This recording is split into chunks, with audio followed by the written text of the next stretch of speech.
43.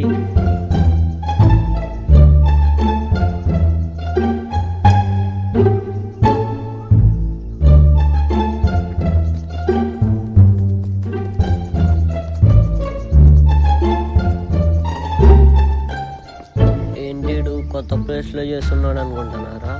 చెప్తా. ఎవరో కార్లో వచ్చారు గైస్, కొత్తళ్ళు. ఇంటిని వచ్చారేమో అనుకున్నా, కానీ నాకే ఇసురు పెట్టారు. ఏంటంటే నేను ఎక్సర్సైజ్ చేసే ప్లేస్లో ఎవరో పిక్నిక్ పెట్టేశారు. వాళ్ళని చూపించలేను కాబట్టి ఇలా పెట్టా. సారీ. నేను పుల్అప్స్ చేసే దగ్గర వాళ్ళ కుక్కను అయితే కట్టేశారు గైస్.